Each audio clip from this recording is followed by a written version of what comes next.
Je suis Sébastien Lefebvre, je suis professeur en informatique à l'Université Bretagne Sud. Donc, je suis enseignant à l'IUT de Vannes, donc de l'autre côté de la ville, et chercheur à l'IRISA, donc l'Institut de recherche en informatique et systèmes aléatoires. Donc c'est un laboratoire qui est sur plusieurs sites en Bretagne, principalement à Rennes, mais également à Lannion et à Vannes. Et donc à Vannes, c'est le bâtiment qui est juste derrière vous. Donc le sujet du jour, c'est l'intelligence artificielle et les satellites. Donc le titre de la présentation s'intitule Intelligence artificielle et satellites, observer pour protéger notre planète. Je vais essayer de vous expliquer un petit peu ce qu'on fait à Vannes en termes de travaux de recherche liés à l'observation de la Terre à l'aide d'algorithmes intelligents ou d'intelligence artificielle. Donc je vais démarrer tout de suite. Une petite introduction.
Donc, ça sera une des seules animations qu'il y aura dans la présentation. Je suis désolé, j'ai pas forcément fait énormément d'efforts d'animation, mais je l'ai fait au moins pour démarrer. Donc, l'objectif de cette petite présentation là, c'était de vous permettre de percevoir ce qu'on peut voir avec les satellites. Et peut-être que vous l'avez observé, on peut apprécier la Terre dans sa globalité ou aller dans les détails de certaines zones. Et en l'occurrence, les bâtiments qu'on a vus, c'était les bâtiments de l'université ici à Vannes. Donc je vais vous présenter, je vais démarrer ma présentation par une rapide introduction à l'intelligence artificielle. Évidemment, c'est le sujet d'aujourd'hui, mais la présentation, elle est plutôt, elle sera focalisée sur l'utilisation de l'intelligence artificielle pour l'observation de la Terre. Si vous êtes des participants assidus du cycle Planète Conférence, vous avez sans doute assisté à différentes conférences par le passé, notamment la conférence d'Elisa Fromont sur l'intelligence artificielle il y a 2 ans, 3 ans, pré-Covid. Lors de la fête de la science, il y a une édition qu'on a faite spécifique sur l'intelligence artificielle. Donc je vais quand même essayer de démystifier, ce qu'on entend par intelligence artificielle, puisque bien sûr on pense à pas mal de choses, ça peut faire peur. Et donc je vais vous montrer qu'en réalité aujourd'hui l'intelligence artificielle, bon, on en parle beaucoup, mais c'est pas forcément si intelligent que ça. Ensuite, je vous rappellerai, je vous expliquerai pourquoi l'observation de la Terre est un domaine particulièrement adapté pour les méthodes, les algorithmes d'intelligence artificielle. Et la dernière partie de la présentation, qui sera sans doute peut-être la plus longue, concernera un ensemble de travaux qu'on mène donc à l'Université Bretagne Sud, donc à l'aide de doctorants, de postdocs, de chercheurs donc au sein du laboratoire IRISA. Donc je remercie les collègues qui sont là ce soir. Pour illustrer, alors c'est un panel qui n'est pas exhaustif, mais qui vise un peu à illustrer ce qu'on peut faire en recherche dans le domaine, donc à l'interface de l'intelligence artificielle et de l'observation de la Terre. Donc, sans plus tarder, quand on parle d'intelligence artificielle, donc, de quoi parlons-on lorsqu'on parle d'intelligence artificielle? Donc, j'ai repris la définition du Larousse qui est elle-même tirée en fait des premières définitions qui ont été posées dans le domaine. Donc, une intelligence artificielle ou une IA, c'est un ensemble de théories et de techniques qui sont mises en œuvre en vue de réaliser des machines capables de simuler l'intelligence humaine. Donc, c'est ce qu'on voit bien ici, c'est qu'il y a on va essayer de ressembler, enfin de fabriquer finalement un ordinateur, un robot, un système, un algorithme qui va essayer de faire la même chose que l'humain, avec du coup des méthodes. On verra du coup un certain nombre de méthodes qu'on peut mettre en œuvre dans ce cadre. Alors ce terme intelligence artificielle, il est assez récent, donc par rapport au vocabulaire qu'on a l'habitude d'employer. C'est un terme qui a été introduit dans les années 50 par John McCarthy. Donc je vous ai mis ici la copie du séminaire scientifique qu'il avait organisé à cette époque. Et c'est un terme qui malheureusement reste assez vague. Qu'est-ce qu'on entend par simuler l'intelligence humaine ? Qu'est-ce qu'on entend par réaliser des machines qui soient capables de simuler cette intelligence humaine? Et donc, bien sûr, il y a plusieurs interprétations, de nombreuses interprétations. Et puis, quand on pense à une intelligence artificielle, on va naturellement penser à l'intelligence artificielle des fictions, des livres, des films, les robots qui gouvernent le monde. Donc ça, c'est ce qu'on appelle une intelligence artificielle forte. Donc une machine qui serait capable de résoudre n'importe quel problème avec une intelligence similaire, voire une intelligence largement supérieure à celle de l'humain, et qui soit dotée d'une conscience, de sentiments, etc. Bon, ça fait très peur, et c'est un rêve. D'accord ? Aujourd'hui, quand on parle d'intelligence artificielle, si on n'est pas dans la fiction, mais on est dans la réalité, on n'est pas du tout, évidemment, à ce niveau d'avancée scientifique et technologique. Donc, on entend beaucoup parler d'intelligence artificielle aujourd'hui, et aujourd'hui, les intelligences artificielles qu'on appréhende dans notre quotidien, c'est ce qu'on appelle des intelligences artificielles faibles. Alors, qu'est-ce que c'est une intelligence artificielle faible? C'est en fait une machine qui va être capable de résoudre non pas tous les problèmes avec une intelligence égale ou supérieure à l'humain, mais résoudre un problème particulier, une tâche bien particulière pour laquelle, en fait, la machine a été entraînée. Donc là, je mets quelques exemples. Donc vous avez quelques exemples bien connus. Alors, vous avez ici donc les assistants personnels, les assistants vocaux que vous pouvez avoir à la maison. Alors, ceux qui en ont à domicile ont déjà pu essayer et voir les limites un peu de ce type de système. Il faut savoir que vous avez des intelligences artificielles pour tout ce qui est recommandations sur les réseaux sociaux, hein, pourquoi on vous propose tel ou tel flux d'informations. Lorsque vous vous connectez sur un site ou sur une application et que vous commencez à parler avec un conseiller, en fait, ce conseiller, ce n'est pas un humain. La plupart du temps, c'est une IA. Donc, c'est ce qu'on appelle un chatbot ou un bot. On a l'impression qu'il est intelligent, mais en fait, il répond juste à des questions qu'on lui a posées selon un vocabulaire bien prédéfini. Donc là, il y a un exemple où on peut voir en fait que l'IA se trompe complètement puisqu'elle ne comprend pas en fait le terme ce week-end. Donc elle comprend tous les jours de la semaine, mais pas ce week-end, et donc ça bloque complètement pour des questions qui sont assez bêtes. Et nous, on se dit oui, effectivement, même un enfant de 5 ans comprendrait et pourrait répondre. Donc l'IA est pas intelligente entre guillemets. Alors d'autres exemples ici. Donc ici c'est le Deep Blue, l'ordinateur d'IBM, donc qui a eu des très bonnes performances au jeu d'échecs, jeu de Go. Vous avez des intelligences artificielles quand vous utilisez en fait un GPS. Le calcul du meilleur itinéraire peut s'appuyer sur des techniques d'intelligence artificielle.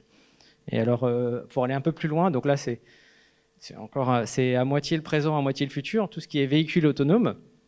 Donc un véhicule autonome, vous n'avez pas besoin de le conduire. Il s'appuie sur une intelligence artificielle, mais qui reste quand même faible, puisque en fait, elle a été programmée pour savoir conduire sur une route et pas pour faire le café, par exemple. D'accord ?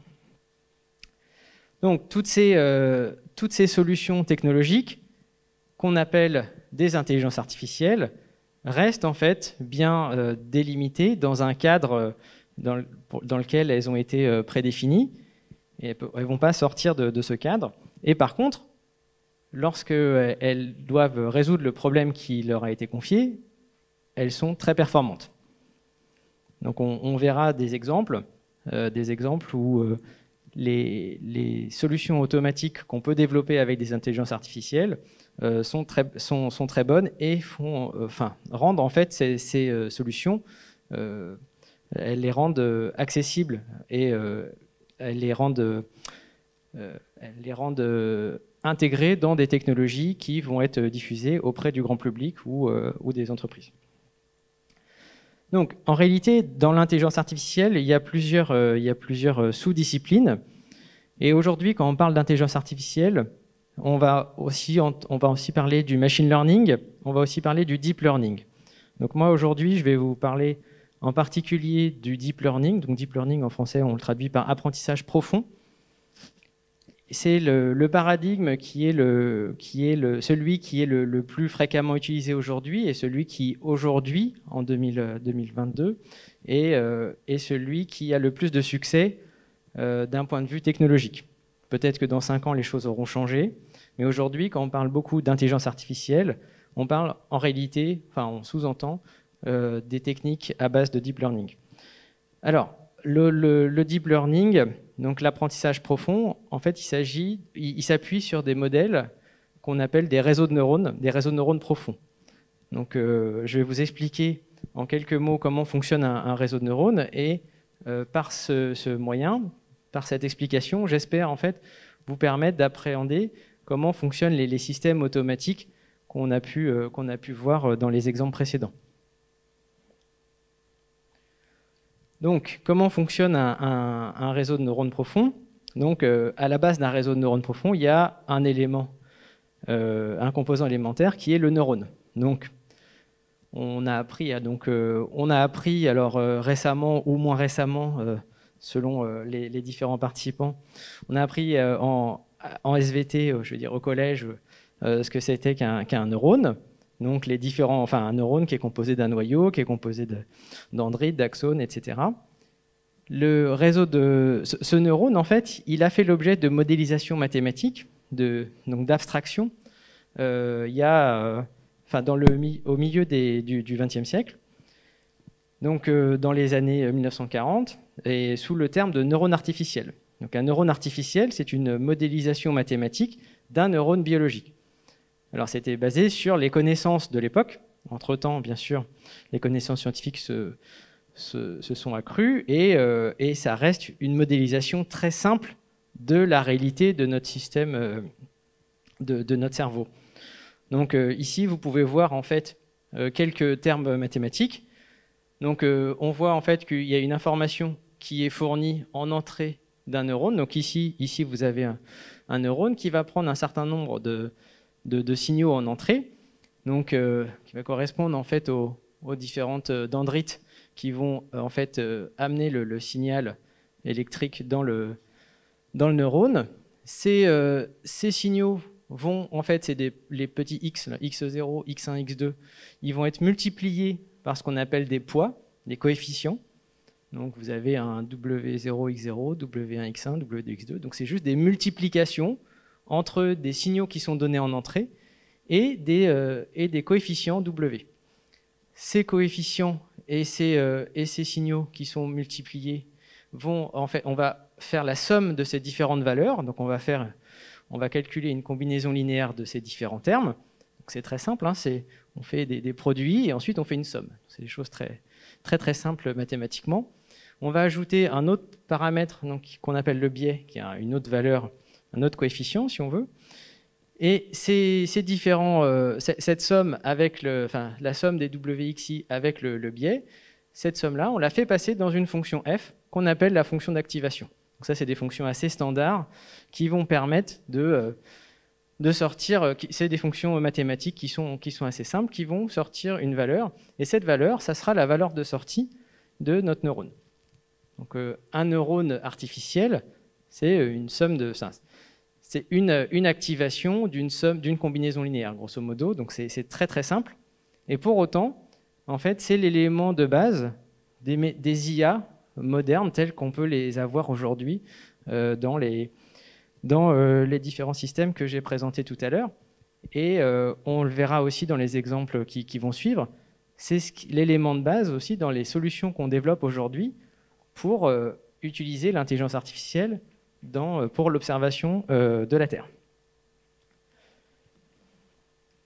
Alors, je vais continuer l'explication du coup très simple d'utilisation d'un neurone en vous donnant deux exemples. Donc le premier, en fait, ici, on se dit que avec notre neurone là qu'on a modélisé, on va essayer de prédire en fait le prix d'une maison en fonction de sa superficie. En fait, j'aimerais en fait pouvoir avoir une intelligence artificielle à qui je vais donner la superficie d'une maison que je cherche sur Vannes et qui va me dire le prix que je dois payer pour avoir cette maison. Alors, c'est un problème en réalité qu'on appelle un problème de régression. En fait, on va avoir ici un certain nombre d'exemples qui sont les points bleus. Chaque exemple, en fait, c'est donc un exemple de maison avec son prix. Donc, une superficie associée à un prix. Donc, un certain nombre d'exemples. Et ces exemples vont nous permettre d'entraîner notre neurone, d'entraîner notre IA.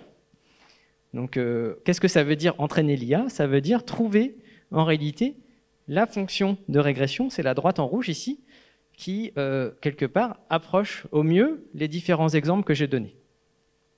Donc, cette fonction rouge, c'est donc une fonction affine, hein, donc c'est une fonction y égale à x plus b.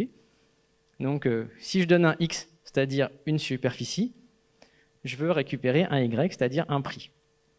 Et donc, qu'est-ce que c'est que entraîner mon intelligence artificielle ici, entraîner mon neurone? Ça va être de trouver ces paramètres a et b qui sont les paramètres de ma fonction affine. Une fois que j'ai trouvé les valeurs optimales de a et b, donc que j'ai trouvé la droite ici en rouge, je vais pouvoir utiliser ce modèle, cette intelligence artificielle que j'ai apprise, que j'ai entraînée, pour pouvoir déterminer le prix d'une nouvelle maison étant donné la surface, la superficie, pardon. Donc c'est assez simple. Alors, je vais vous donner un deuxième exemple un petit peu plus compliqué, mais pas encore très compliqué. Ici, on s'intéresse plutôt non pas à chercher le prix d'une maison sur Vannes, par exemple, mais plutôt savoir, maintenant que les frontières se rouvrent, où est-ce qu'on a envie de partir en vacances. Alors, pour ça, on a un ensemble d'exemples, encore une fois. Alors, les exemples, c'est les villes où on est déjà parti en vacances. Et on a caractérisé ces destinations de vacances par deux attributs, par deux valeurs, la température moyenne de la destination et puis la densité. Et puis, pour chacun de ces exemples, on a fourni en fait une étiquette, une valeur, ce qu'on appelle une classe, positive ou négative, pour dire est-ce que cette destination m'a plu ou est-ce qu'elle m'a pas plu. Donc vous avez par exemple, ici les plus, c'est finalement des destinations où il fait plutôt assez chaud et où il n'y a pas trop de monde, et par contre j'aime pas trop aller dans les pays où il fait température froide ou moyenne avec beaucoup de monde. Donc vous avez donc les deux classes, les points rouges ou les points bleus, et donc là ici les exemples qui sont donnés à l'intelligence artificielle pour qu'elle puisse apprendre à nous recommander ou pas une destination. Ces exemples, ce sont des couples, enfin des triplets en réalité, la température moyenne, la densité de population et le fait que cette destination m'a plu ou pas. Une fois, de la même façon, je vais entraîner mon intelligence artificielle. Et une fois que cette intelligence artificielle est entraînée, une fois que ce modèle il a été appris, je vais pouvoir l'utiliser en lui donnant une nouvelle destination X. Alors cette destination, je vais pas lui donner je vais lui donner en fait non pas la destination, mais la température et la densité, donc les deux informations ici sur lesquelles sur lesquelles je me suis basé pour entraîner mon modèle. Je vais donner ces deux informations au système et l'intelligence artificielle va être capable de me dire effectivement, il faut que j'aille à cet endroit ou il faut mieux pas que j'y aille parce que ça ne me plaira pas. D'accord ? Donc ici, il s'agit donc d'un problème de classification. Ces deux problèmes, régression, classification, c'est les deux principaux problèmes qu'on traite en apprentissage automatique et en apprentissage profond. Alors ces problèmes-là, on peut les résoudre presque avec un seul neurone. En réalité, dans la vraie vie, les problèmes qu'on rencontre, ils sont un petit peu plus complexes. Et bien sûr, une IA, ça ne se résume pas juste à une somme de valeurs qui sont multipliées avec des coefficients. C'est un petit peu plus compliqué. Et en réalité, c'est plus compliqué comment ? C'est juste compliqué par le fait qu'on ne va pas utiliser un seul neurone, mais on va utiliser un certain nombre de neurones qu'on va connecter entre eux. Comme dans notre cerveau, on n'a pas un seul neurone, on a un réseau de neurones, donc les neurones sont connectés les uns aux autres. Donc on fait la même chose d'un point de vue mathématique et informatique. On va assembler les neurones ensemble, on va créer des couches de neurones. Donc vous avez ici, par exemple, une première couche, c'est ce qu'on appelle la couche d'entrée. Ici, vous avez la couche de sortie et vous allez avoir, ici, dans cet exemple, une couche cachée. On va pouvoir avoir plusieurs couches et on va relier les neurones d'une couche à la couche suivante. Donc, qu'est-ce que ça veut dire ? Ça veut dire qu'ici, vous avez des entrées. C'est à la sortie de ce neurone, en fait, vous allez avoir du coup des connexions au neurone suivant. Par exemple, je prends ce neurone, en fait, il va faire la somme de la valeur qui vient du premier neurone ici, multipliée par un coefficient, et il va ajouter à ce produit la valeur qui sort de ce neurone-là, multipliée par un autre coefficient. On va rajouter le terme B qui était tout à l'heure qui était indiqué, et on va faire passer le tout par la fonction f, la fonction d'activation, et je vais sortir une valeur qui sera elle-même utilisée dans la couche suivante. Donc ça, c'est un réseau de neurones, et si on ne met pas une seule couche, mais plein de couches avec plein de neurones, on obtient ce qu'on appelle des réseaux de neurones profonds, donc des Deep Neural Network, et ce qui est abrégé en apprentissage profond, et donc Deep Learning. Donc le Deep Learning, ce n'est rien d'autre que des assemblages comme ça de neurones qui sont des fonctions mathématiques assez élémentaires. Et en fait, quand on parle d'intelligence artificielle aujourd'hui, on parle essentiellement de ce type d'architecture. Alors, aujourd'hui, le sujet, c'est l'intelligence artificielle appliquée à l'observation de la Terre. Alors, comme vous l'avez vu, quand on observe la Terre, ce qu'on voit, c'est des images.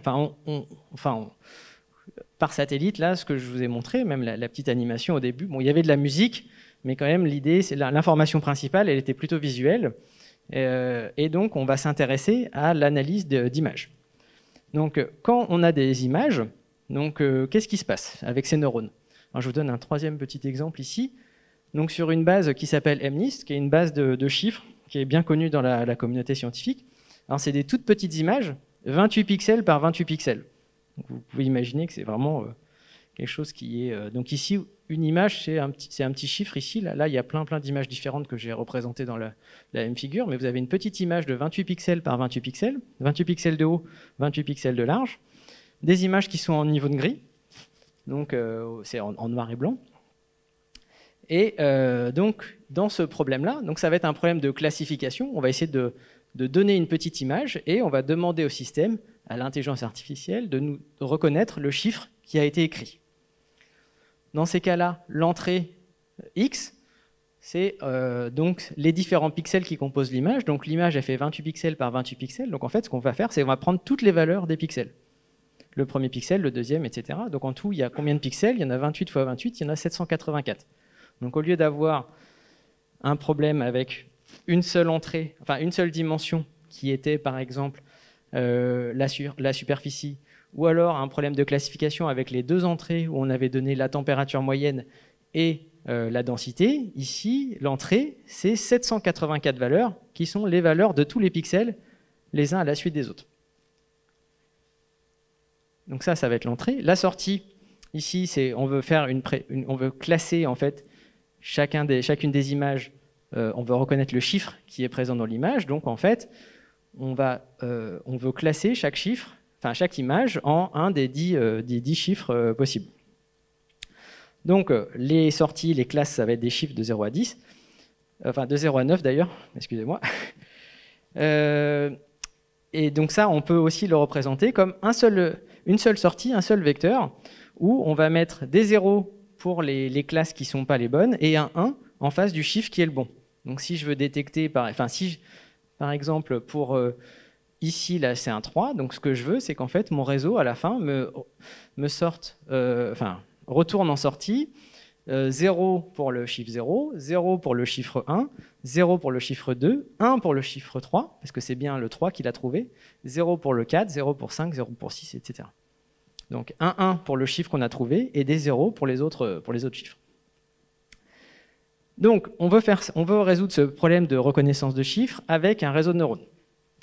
Alors, on va prendre un réseau de neurones assez simple.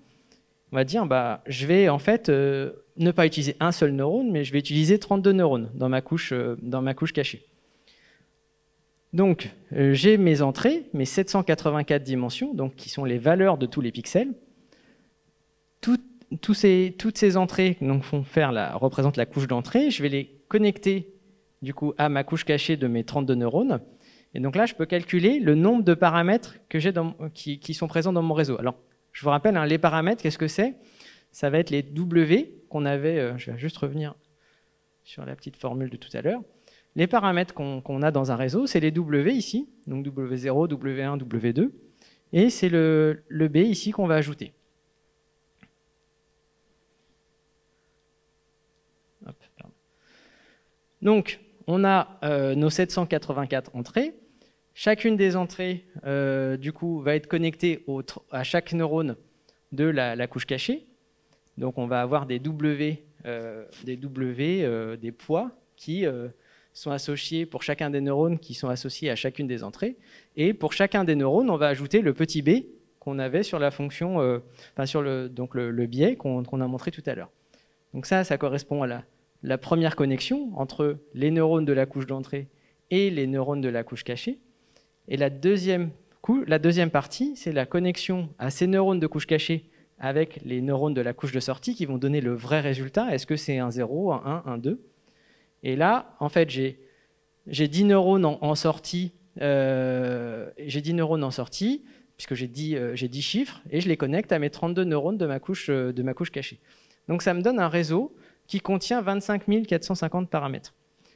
Qu'est-ce que ça veut dire d'entraîner une intelligence artificielle pour qu'elle reconnaisse des chiffres?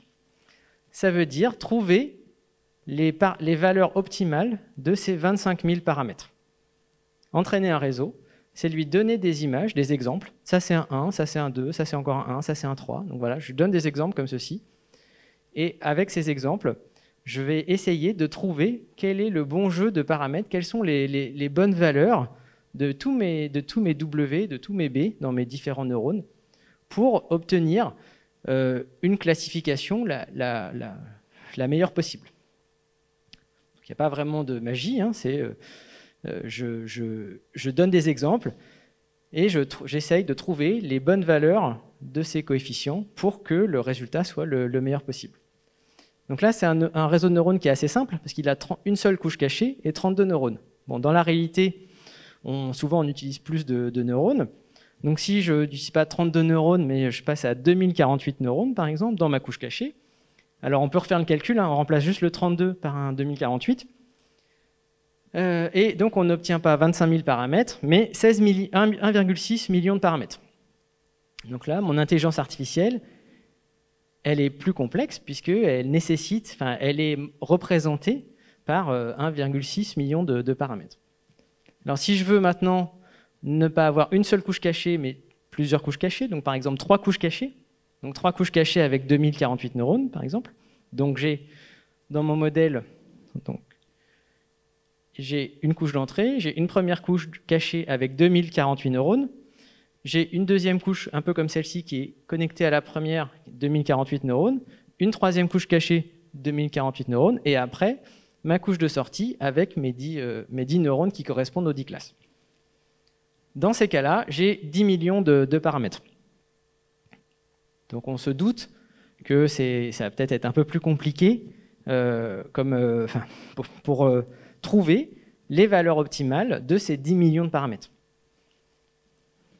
Alors, dans la vraie vie, si vous prenez des photos de vos chiffres avec votre téléphone, par exemple, et que vous voulez lancer l'application pour qu'elle reconnaisse ce que c'est comme chiffre, votre appareil photo dans le smartphone, il fait souvent pas 28 pixels par 28 pixels.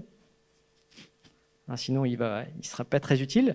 Et donc, si on remplace les images 28 pixels par des images qui font 10 mégapixels, bon, on aurait pu prendre autre chose, hein, j'ai juste fait un test comme ça, on a en réalité, donc on remplace finalement le 784 en entrée par un 10 millions, on a donc 2 milliards de paramètres.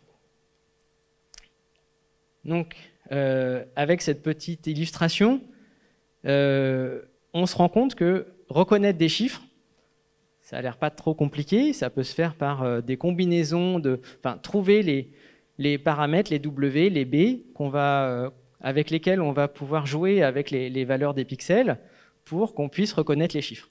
Mais c'est une tâche qui devient vite compliquée puisqu'en fait, on va avoir un nombre de W et de B à optimiser, un nombre de paramètres à trouver qui explose. Donc ces réseaux de neurones, tels que je vous les ai présentés, ils ne sont pas forcément les plus pertinents pour traiter des images. Donc en réalité, quand on va traiter des images, on va s'inspirer du fonctionnement du cortex visuel.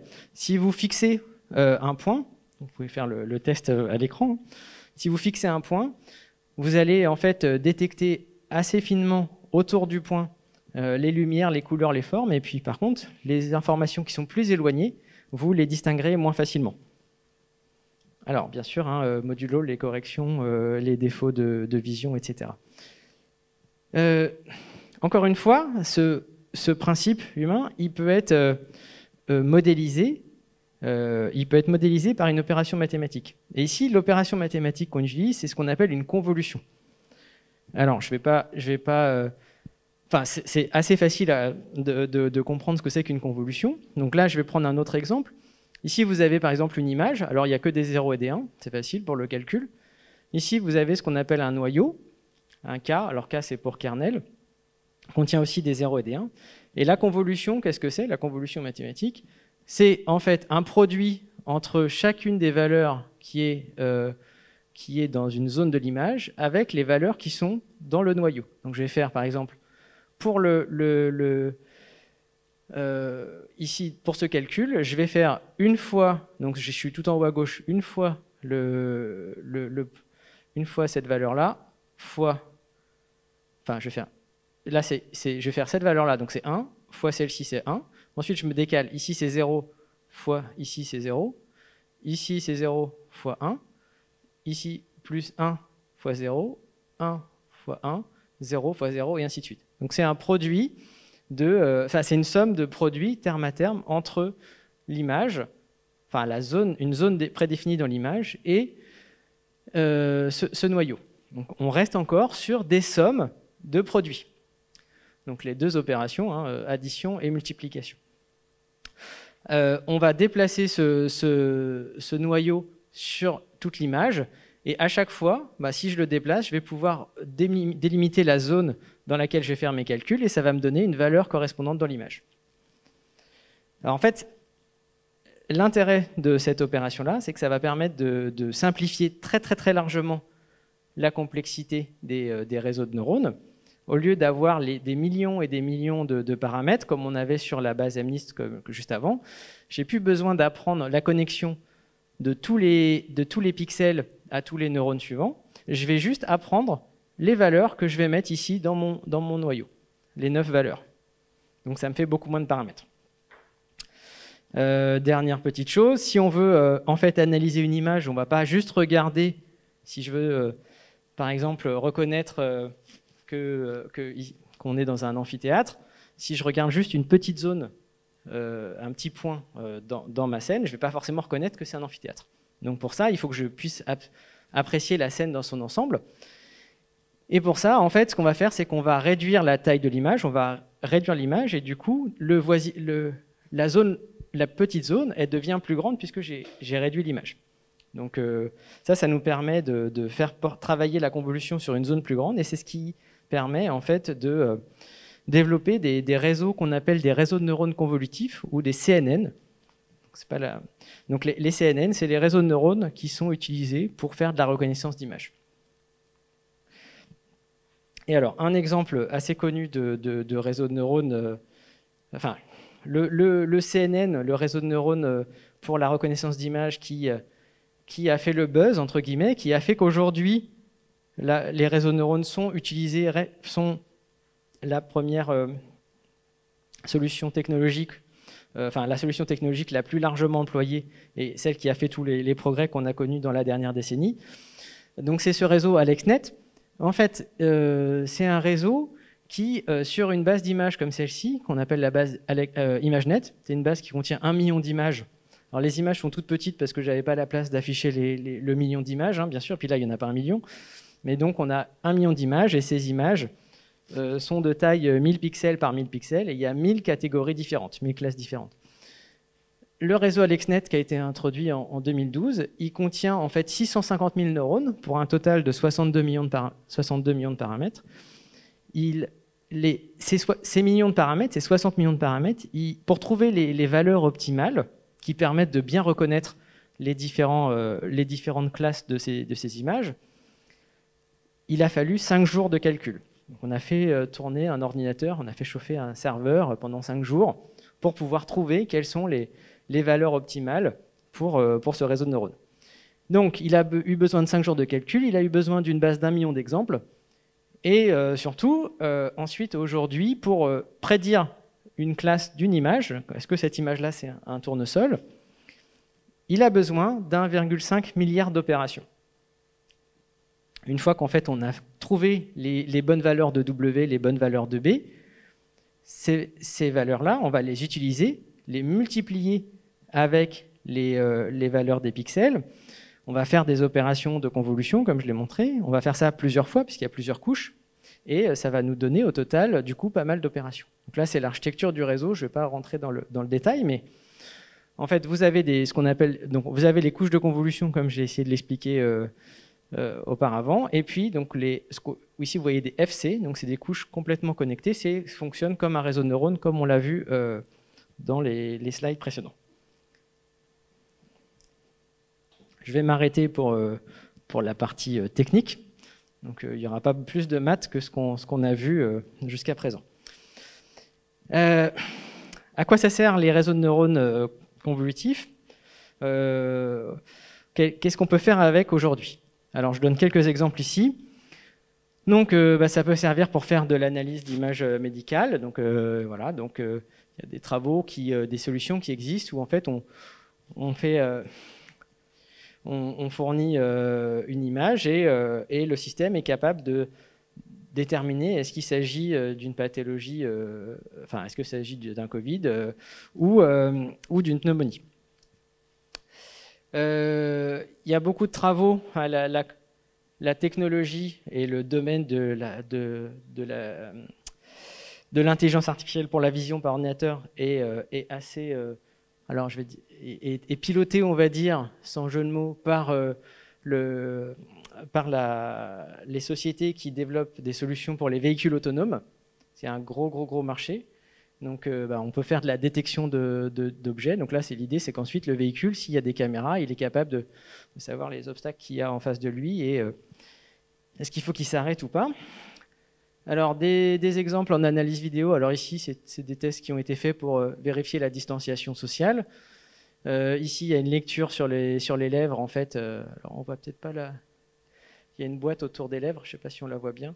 Et du coup, il y a une reconnaissance de... Enfin, il y a une lecture sur les lèvres.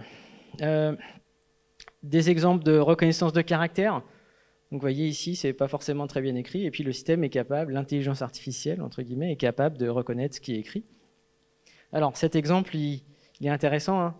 Il permet de commenter le rôle des CAPTCHA, si vous n'êtes pas encore au courant. Hein. Souvent, vous allez sur un site où vous faites une action et puis on vous demande dites où sont les feux rouges, dites où sont les tracteurs, qu'est-ce que c'est ce chiffre, etc.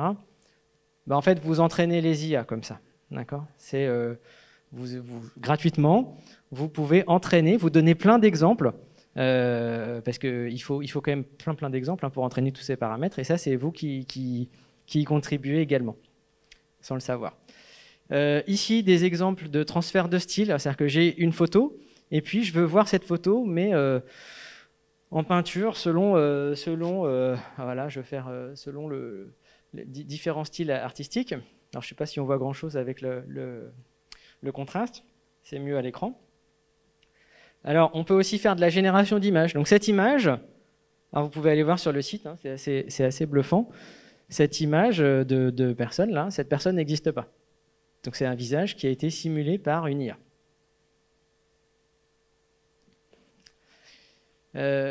D'ailleurs, à ce sujet-là, il y a des travaux qui sont faits pour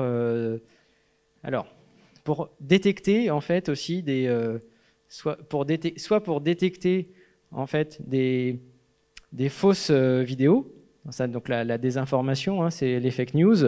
Donc il y a des travaux qui existent pour détecter s'il y a eu des montages ou pas, et puis en même temps il y a des IA qui sont entraînées pour faire ces fausses informations en essayant d'être indétectables. Dernier exemple, ici on donne une image donc au système, et le système est capable de nous expliquer ce qu'il voit dans l'image. Alors, ça a l'air très intelligent, d'accord ? Ça a l'air très intelligent, mais en fait, en réalité, ça reste limité quand même à une tâche particulière. Donc, l'IA qui reconnaît les objets qui sont dans l'image, l'IA qui est capable de lire sur les lèvres, l'IA qui reconnaît les chiffres, etc., etc. Donc, ces réseaux de neurones profonds, aujourd'hui, ils sont très largement répandus. Alors pourquoi en fait ça fonctionne si bien ? Il y a quand même eu depuis une bonne dizaine d'années, 15 ans, beaucoup d'avancées significatives en informatique, en mathématiques, en sciences des données en général. Et aujourd'hui, il y a beaucoup de chercheurs qui travaillent dans le domaine.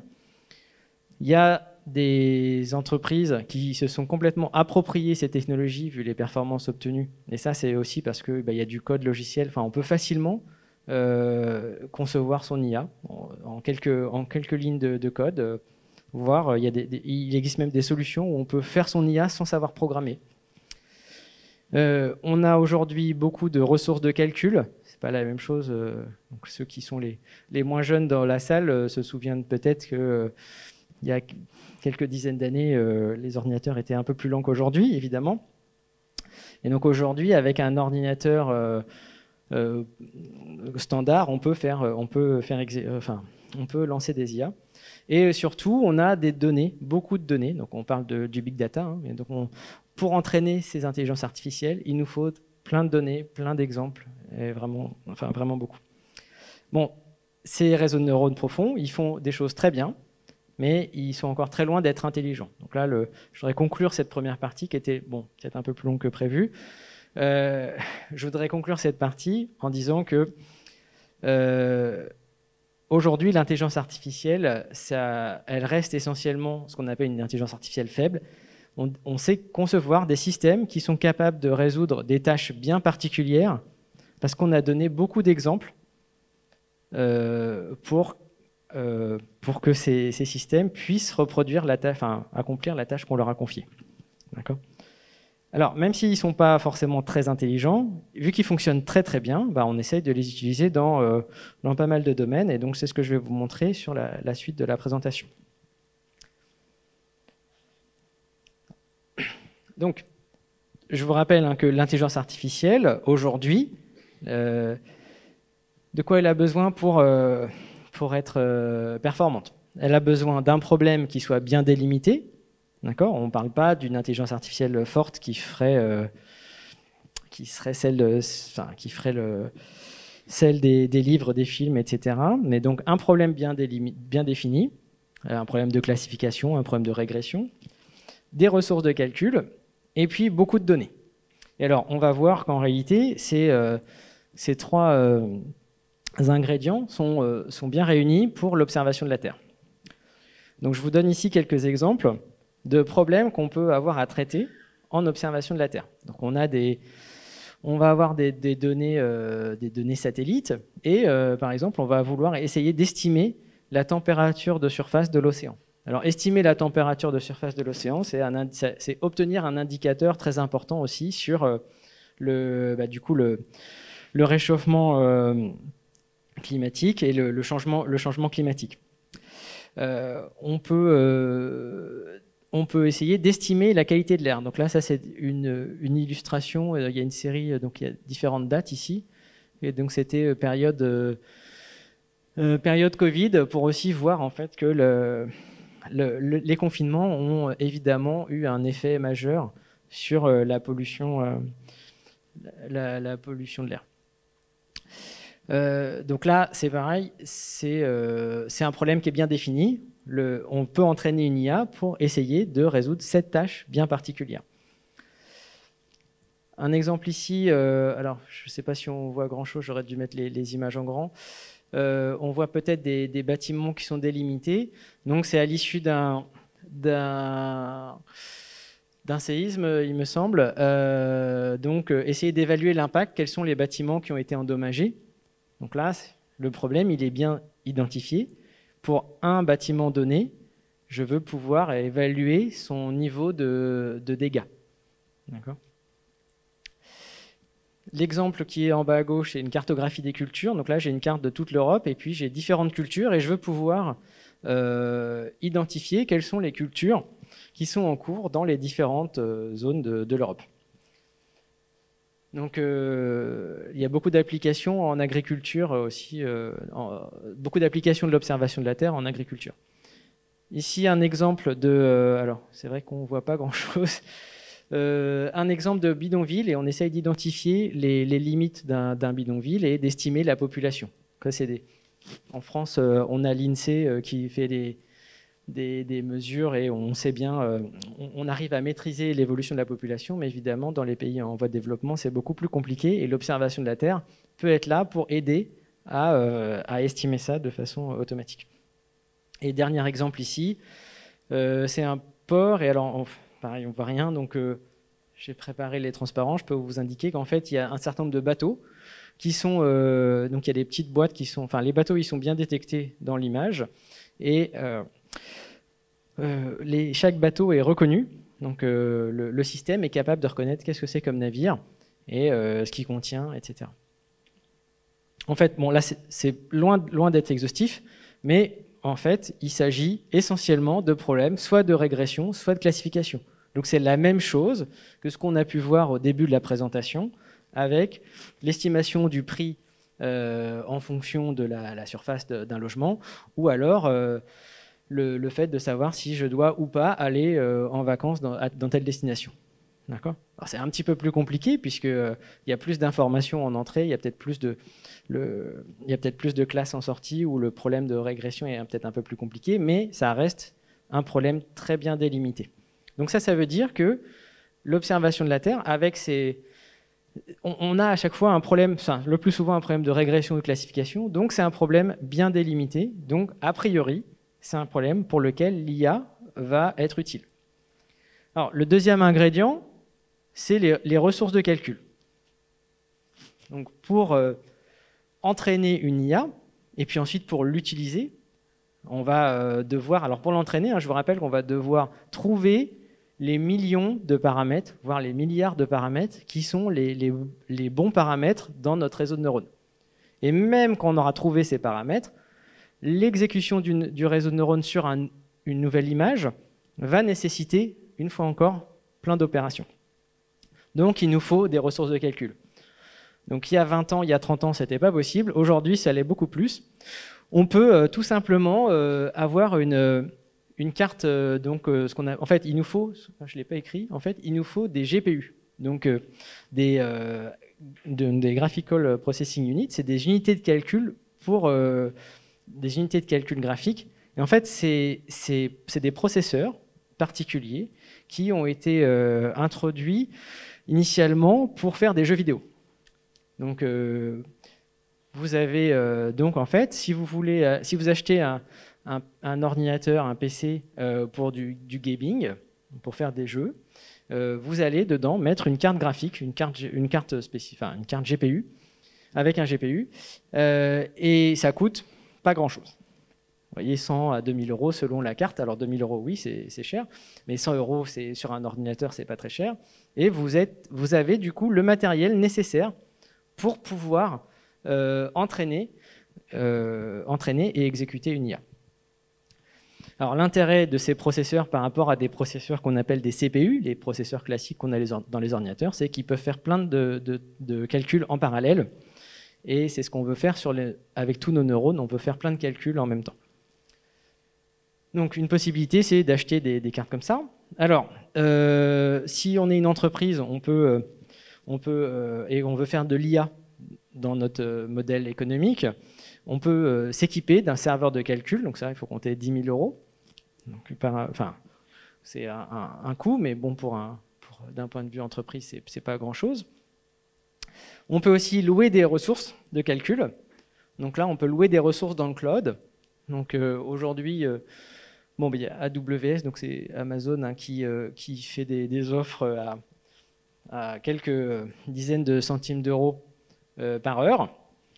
Il y a des offres qui sont donc françaises un peu plus chères. Mais du coup, ça évite d'investir. Et ensuite, à l'autre bout de la chaîne, si on est prêt à investir, comme l'État français qui a investi en fait dans la recherche en intelligence artificielle, on a des supercalculateurs, donc comme le calculateur Jean Zay, auquel on a accès à l'IRISA et puis dans les autres laboratoires de recherche en France. Donc c'est un calculateur qui contient 3000 super GPU. Hein, ce vaisseau là, c'est un super GPU. Bon, ça a coûté 25 millions d'euros. Donc effectivement, là, pour s'équiper, c'est un peu plus compliqué. Mais donc, les ressources de calcul, elles sont là aujourd'hui, à différents niveaux, selon les besoins. Le dernier point, c'est les données. Donc, la dernière chose, c'est qu'il faut avoir beaucoup de données pour pouvoir entraîner des IA. Alors, en observation de la Terre, on a des satellites qui ont été lancés par la NASA, par l'ESA, l'Agence spatiale européenne, depuis des décennies, depuis les années 70.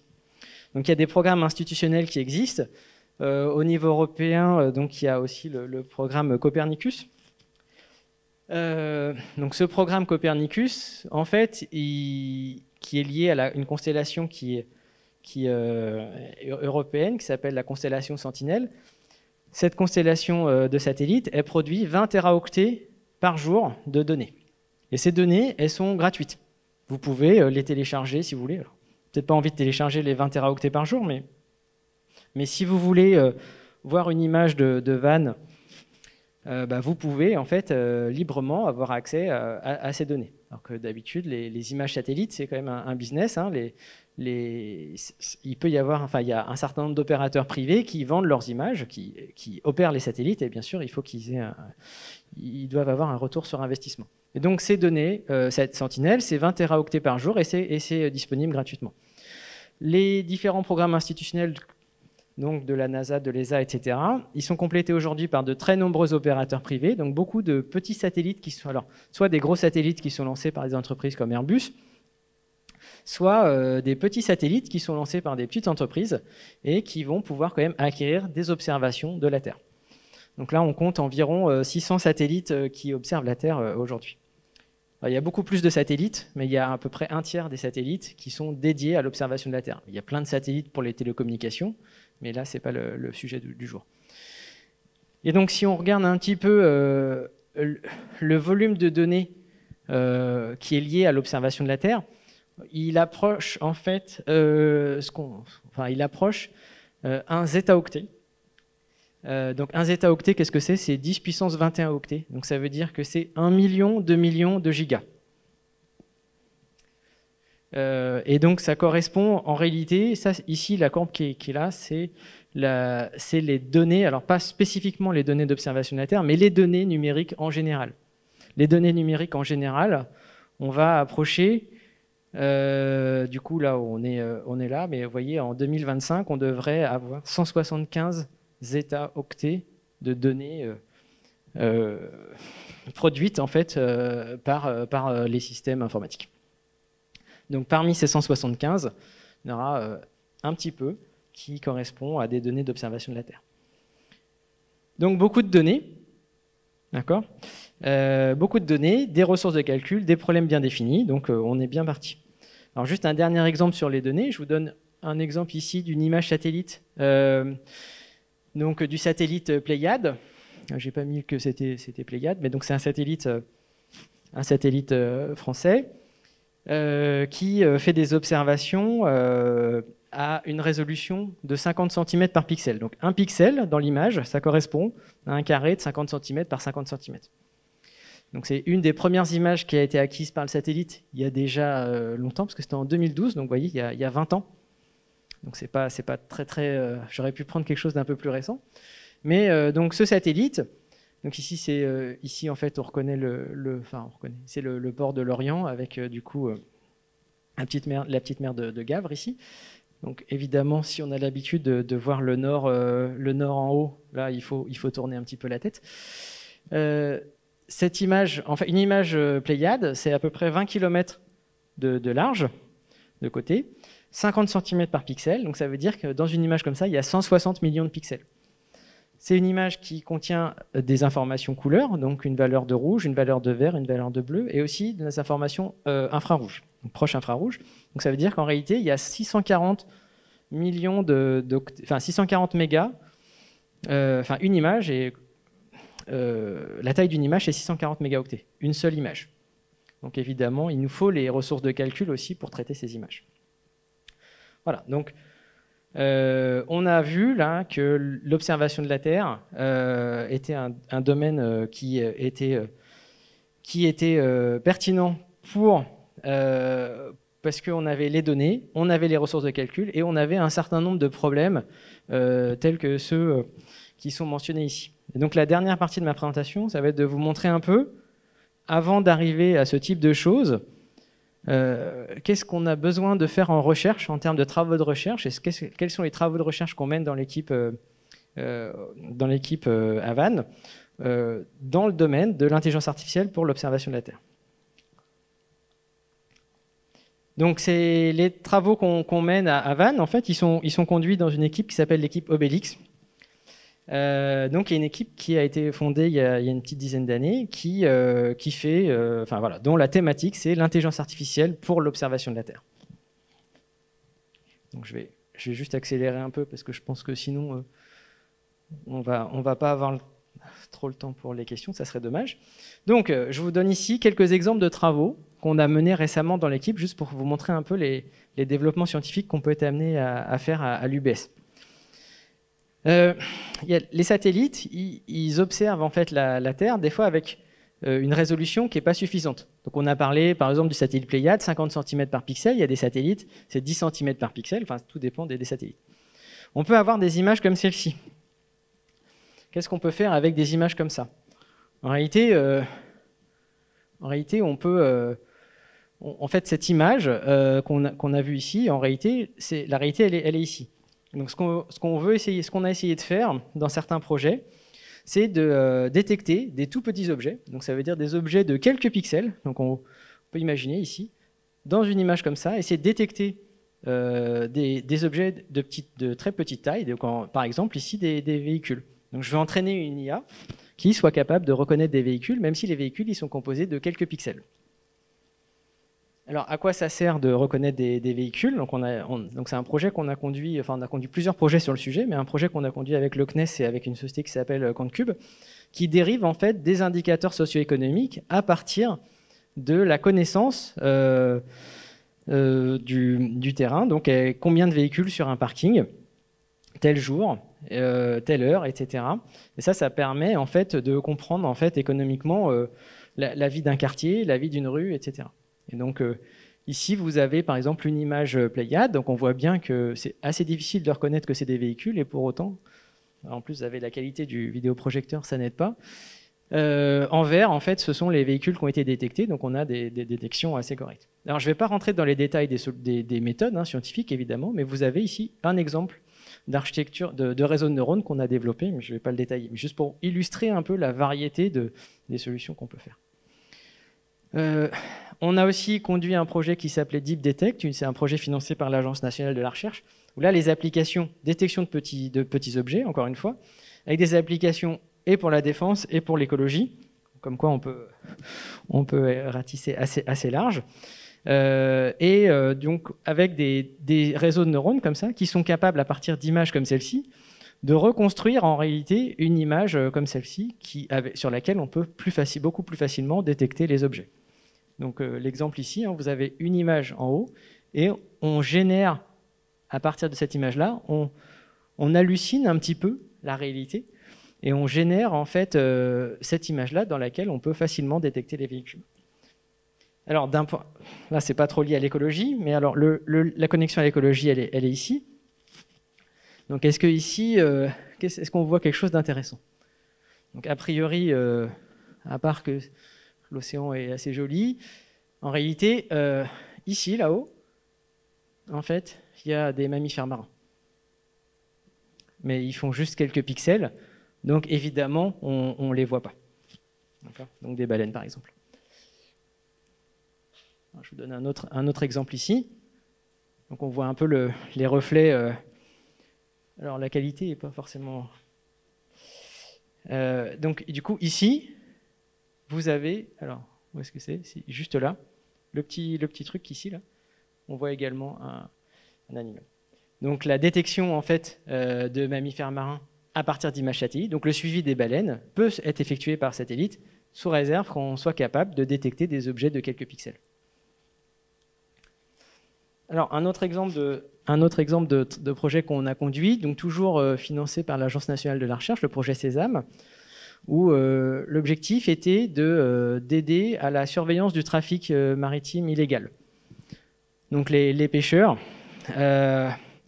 quand ils font de la contrebande ou quand ils vont pêcher dans des zones où ils ne sont pas censés le faire, ils désactivent ce qu'on appelle le système AIS. Le système AIS, c'est comme un GPS, mais pour les navires. Et donc, ils le désactivent pour passer inaperçu. Alors, ici, c'est un exemple où on voit, en fait, plus on est proche du rouge, plus il y a une correspondance entre la présence détectée par de l'imagerie radar de la présence de navires et les messages AIS. En réalité, il y a plein de zones où, finalement, les navires sont là, mais ils n'ont pas activé leur AIS. Enfin, ils l'ont désactivé. Donc là, ce qu'on a essayé de faire, c'est de reconnaître, à partir d'images radar, prises depuis un satellite Sentinelle, de reconnaître les navires.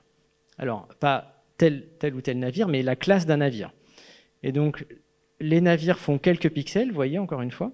Et donc ici, c'est un pétrolier, ici un cargo, ici un bateau de pêche, ici un bateau de passagers, donc et puis ici un remorqueur. Donc évidemment, c'est quelques pixels, on ne voit rien, nous, à l'œil, et l'intelligence artificielle est capable de distinguer correctement les navires, parce qu'on lui a donné suffisamment d'exemples pour pouvoir le faire. Alors, on a parlé, donc j'ai dit qu'il n'y aurait pas d'autres vidéos, mais heureusement, on a des doctorants qui savent faire des bonnes vidéos, donc j'en profite. Donc ici, vous avez un autre exemple de travail qu'on mène, qui est donc conduit par Iris de Gélis, qui est en thèse dans l'équipe. Je vais relancer la vidéo. Est-ce que ça marche? Ok. Donc vous avez en fait des nuages de points 3D à deux dates différentes. Donc il y a un mois, ou l'année dernière, et puis aujourd'hui. Et on va essayer de chercher ici à détecter, là c'est le résultat du traitement, c'est une IA qui a détecté où étaient les changements, où étaient localisés les changements entre les deux nuages de points 3D. Donc là on n'est plus sur des images avec des pixels, on est sur des nuages de points. Et on va toujours pour autant développer des réseaux de neurones qui vont faire ces traitements. Alors, quoi ces travaux-là, en fait, ils sont faits en vue de préparer une future mission satellite qui va être lancée par le CNES l'année prochaine, qui s'appelle CO3D, qui sera en fait plusieurs satellites qui vont travailler ensemble, qui vont observer les mêmes, qui vont travailler ensemble pour acquérir plusieurs images de la même scène, et grâce à plusieurs observations qui sont en fait avec des satellites qui sont éloignés les uns des autres, on va pouvoir reconstruire une information en 3D, et donc sous la forme de nuages de points, des nuages comme ça. Mais aujourd'hui, l'IA pour les nuages de points reste peu développée, donc on a conduit des travaux pour avancer dans le domaine. D'autres travaux qu'on a conduits en lien avec des séries temporelles. Donc en fait, je ne l'ai pas dit, mais le développement des satellites permet aussi d'aller observer de plus en plus fréquemment les mêmes zones sur la planète. Donc on va pouvoir observer des fois tous les 5 jours, tous les 10 jours, la même zone. Et donc on va acquérir ce qu'on appelle une série temporelle. Donc pour chaque pixel de l'image, on va avoir une valeur tous les 5 jours. Donc comme ça, on va pouvoir représenter au fur et à mesure, au cours du temps, l'évolution des valeurs des pixels. Et ça c'est très très important pour le suivi des cultures. Donc là, on a conduit avec des collègues qui sont dans la salle un certain nombre de travaux, et puis aussi avec des doctorants étrangers qu'on a accueillis à l'UBS, qui venaient soit d'Allemagne, soit du Danemark. On a conduit des travaux sur la classification de la cartographie de parcelles agricoles, et avec du coup des modèles qui allaient analyser les séries temporelles. Alors soit des modèles qui étaient capables de détecter dès que possible la classe de culture, soit des modèles qui étaient par exemple entraînés sur certaines zones de l'Europe et qui étaient ensuite utilisés sur d'autres zones de l'Europe. Un autre exemple de travail en cartographie, encore une fois, en cartographie large échelle, donc qui concerne la thèse de Ravira Castillo-Navarro, qui est une thèse conduite avec le CNES et l'ONERA, donc qui s'intéresse à des approches qu'on appelle semi-supervisées, c'est-à-dire que au lieu d'avoir plein d'exemples, donc plein d'images avec plein d'étiquettes, vous vous rappelez, quand mon problème de classification de chiffres, il fallait que je donne les images et que je donne les chiffres. Mon problème de classification de destination de voyage, il fallait que je dise oui ou non, ça m'a plu. Si on applique ce problème de classification à des cartographies, du sol, il faut pouvoir donner l'étiquette pour chacun des pixels. Est-ce que c'est un pixel de végétation? Est-ce que c'est un pixel de route? Est-ce que c'est un pixel de bâtiment? Est-ce que c'est telle culture ou telle culture? Donc ça, c'est très très fastidieux. Donc il y a des travaux qu'on mène dans l'équipe qui visent à utiliser quelques exemples, donc des données pour lesquelles il y a eu ce travail d'annotation, et puis plein d'images satellites qui existent, qui sont disponibles, mais pour lesquelles on n'a pas forcément fait l'effort d'avoir la classe de chacun des pixels. Donc ça, c'est des travaux qui se terminent, puisqu'elle est en fin de thèse. Alors, un point qui est important, c'est que les intelligences artificielles qu'on peut utiliser vont avoir tendance à nous dire toujours, elles sont sûres, enfin, par définition, elles vont être sûres de leurs résultats. Donc, ça veut dire que si on les utilise, par exemple, pour faire de la cartographie d'occupation du sol, on va nous dire, ce pixel, on est sûr que c'est du bâtiment. Ce pixel, on est sûr que c'est une route. Ou on est sûr que c'est de la végétation. En réalité, on peut accepter de dire, je ne sais pas. Et donc, on a des travaux, on a conduit des travaux. Clément Deschênes, qui était en postdoc au CNES, avec lui, on a conduit des travaux sur la question de l'incertitude des réseaux de neurones. Comment, en fait, est-ce qu'on peut avoir une IA qui sait dire « je ne sais pas ». Donc l'intérêt, alors ce serait, par exemple ici, vous voyez, vous avez une image avec une forêt et puis des bâtiments autour. Donc vous avez en rouge les pixels qui sont prédits comme étant des bâtiments. En noir, les pixels qui sont prédits comme étant pas des bâtiments, parce que ça peut être de la forêt, mais il y a aussi des routes ici, vous voyez. Et puis en gris, c'est les pixels pour lesquels le réseau sait dire « je ne sais pas ». Donc ça, c'est vraiment un point très important. Les questions d'estimation d'incertitude dans les réseaux de neurones, c'est une thématique importante dans la communauté scientifique. Et ça nous permet aussi de ce score, en fait, d'être capable de dire est-ce que je sais, est-ce que je ne sais pas. Et ça va nous permettre aussi de corriger les cartes qui sont fournies pour entraîner les réseaux. Alors un point que je voulais aborder également, c'est le coût écologique, l'empreinte carbone de l'intelligence artificielle.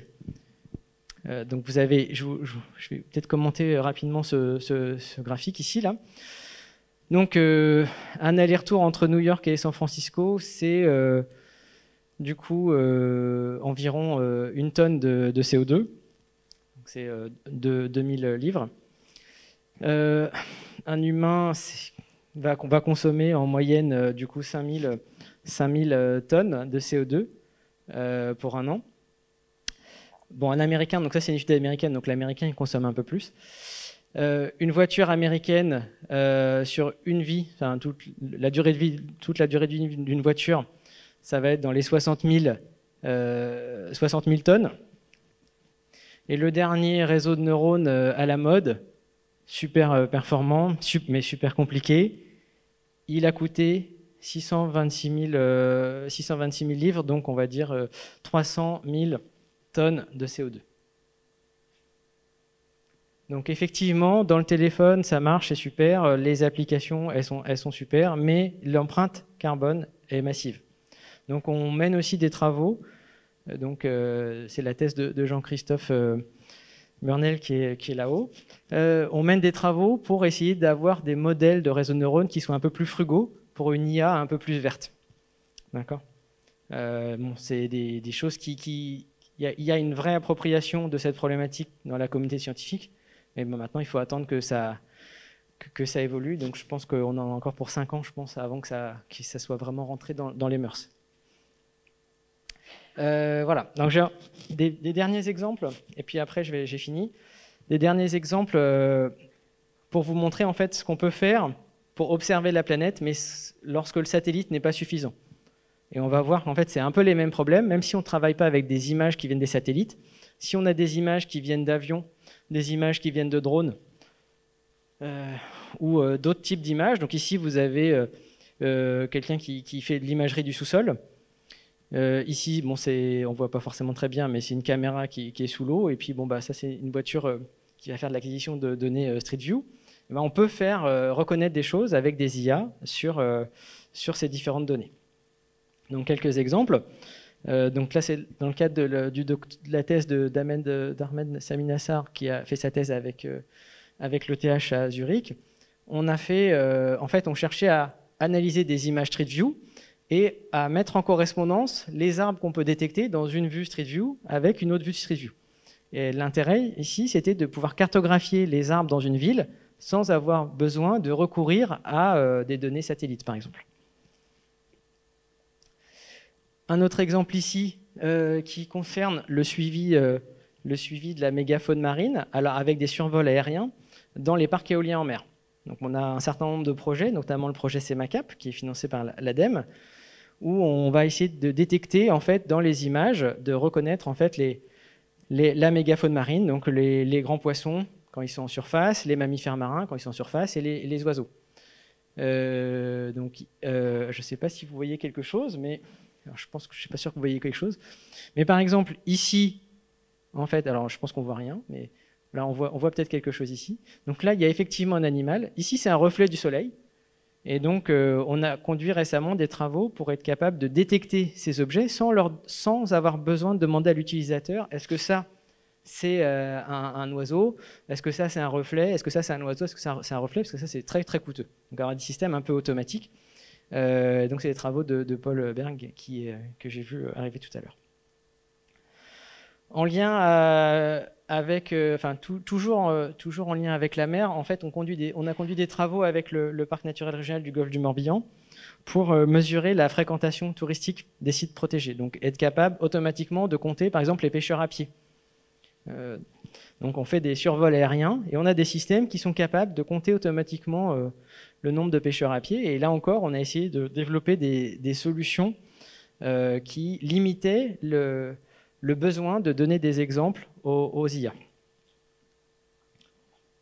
L'avant-dernier exemple, donc avec une petite vidéo, ce qui va me permettre de prendre le temps de souffler. Donc c'est peut-être un projet dont vous avez entendu parler, qui s'appelle Game of Thrones.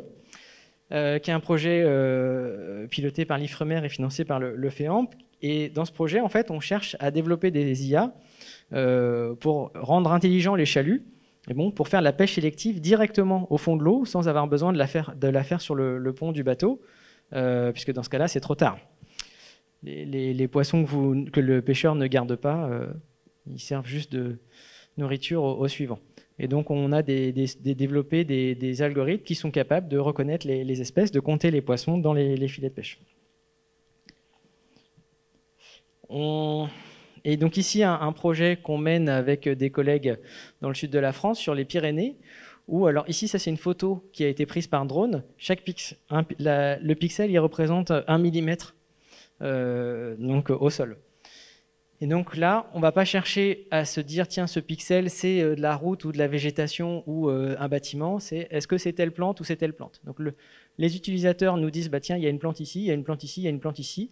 Et avec ça, il faut qu'on arrive à trouver exactement en fait, les limites des différentes plantes.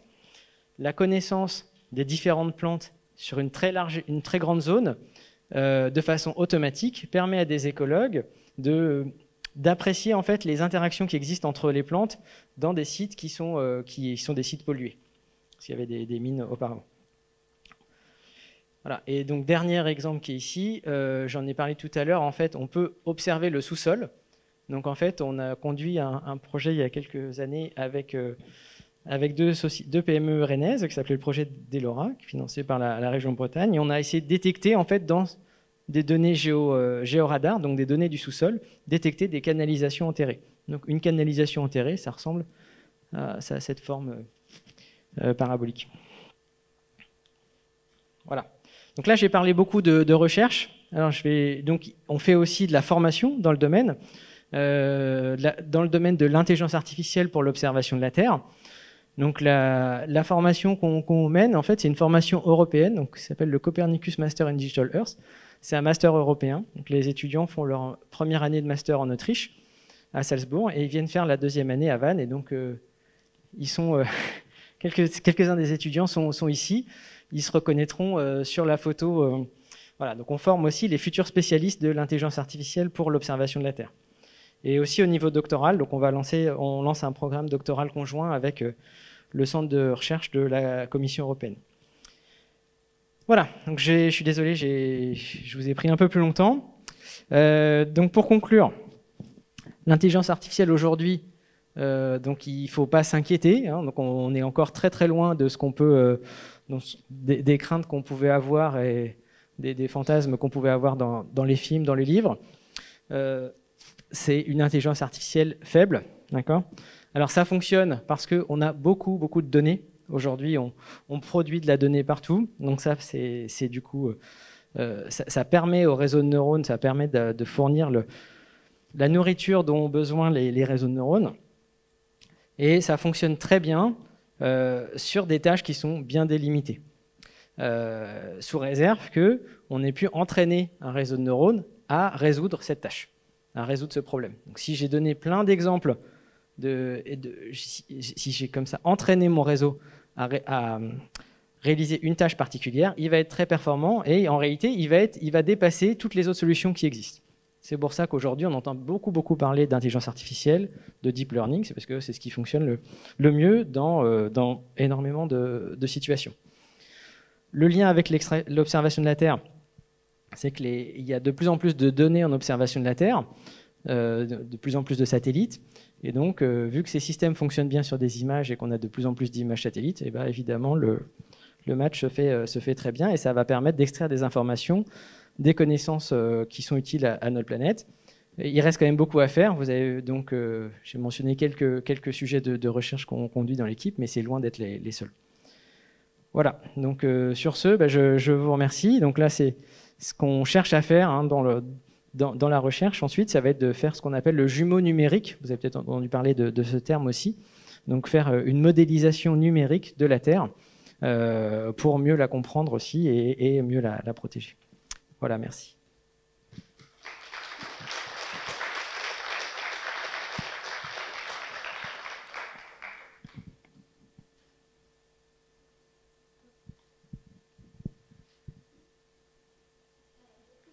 questions? Il faudra bien parler dans le micro. Ah, merci Sébastien, c'était dense. Hein. Interro demain. Hein. Oui, merci beaucoup pour l'exposé, c'était vraiment très intéressant. J'avais une question qui est peut-être, je ne sais pas à quel niveau de technicité vous pouvez répondre, mais comment est-ce qu'on enlève le bruit?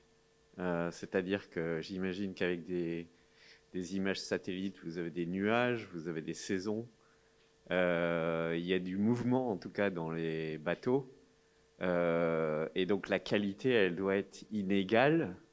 Et puis alors, je me posais la question au début, et après j'ai vu que vous aviez d'autres sources de données, comme des drones par exemple.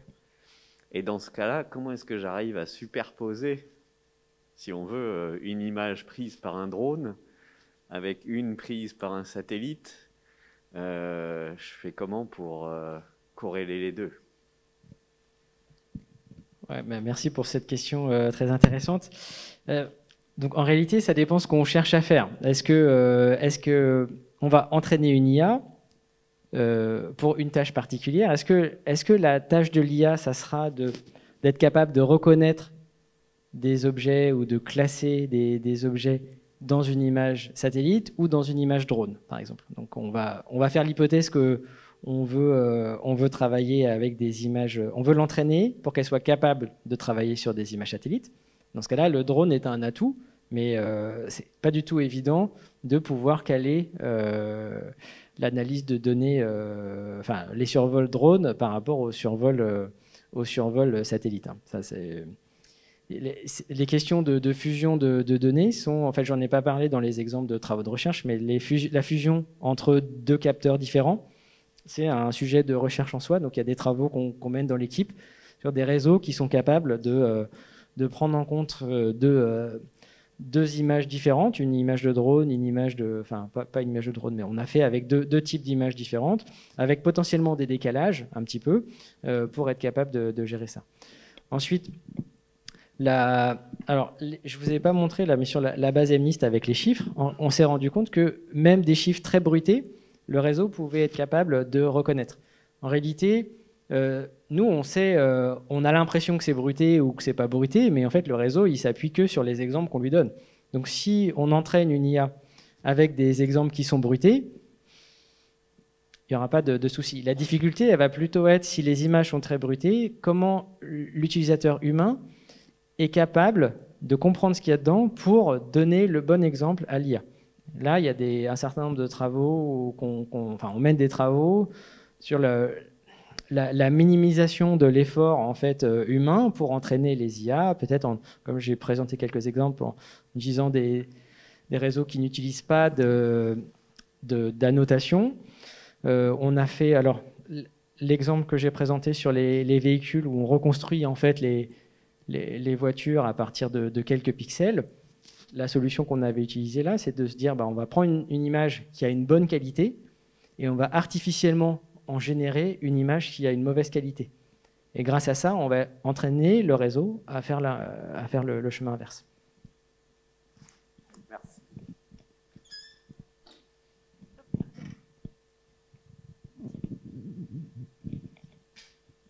Vous nous avez présenté plein de projets différents. Je voulais revenir sur le projet CEMACAP, donc qui avait pour but de permettre de reconnaître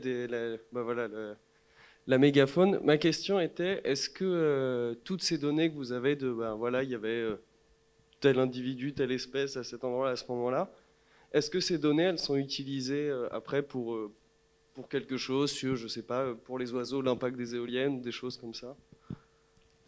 Ouais, donc je peux détailler un peu ce projet. Donc le but du projet là, c'est un projet qu'on mène avec l'Office français de la biodiversité, avec France Énergie Marine, qui est l'institut technologique qui s'occupe de la filière de l'éolien en mer, et avec une société qui s'appelle Wipsy. Donc le but de ce projet, c'est de développer des solutions automatiques de détection des individus, donc des oiseaux, des grands poissons et des mammifères marins. Une fois qu'on a détecté, donc il s'appuie sur des survols aériens, donc on fait des survols. Une fois qu'on a détecté en fait dans les images les différents individus et leur espèce, cette information-là, elle peut être transmise à des écologues pour justement des modèles d'abondance et des études écologiques. Alors là, ça sort complètement de mon domaine de compétences. Donc nous, on fournit des outils qui extraient en fait de l'information ou de la connaissance à partir de la donnée brute. Et ces analyses écologiques sont obligatoires en fait d'un point de vue réglementaire, sont obligatoires pour les parcs éoliens en mer. Donc il y a un vrai besoin de solutions automatiques. C'est-à-dire qu'aujourd'hui, les solutions qui existent, c'est pour faire le suivi d'une zone où il y a un parc éolien en mer. Je prends un avion, je mets un observateur dedans, ou j'en mets deux, il y en a un qui regarde à gauche, l'autre qui regarde à droite, et puis je vole, et puis les deux observateurs ils regardent et puis ils comptent. Voilà. Et puis vu qu'ils n'ont pas le temps de tout compter, ensuite ils se disent tiens, sur cette zone-là j'en ai trouvé tant, donc je vais faire une règle de 3 et donc il y en a tant. Donc là l'idée c'est de se dire non, on remplace ça par des caméras dans les avions et tout est fait automatiquement et du coup c'est beaucoup plus, a priori on va pouvoir avoir une meilleure qualité et puis on va couvrir une plus grande zone.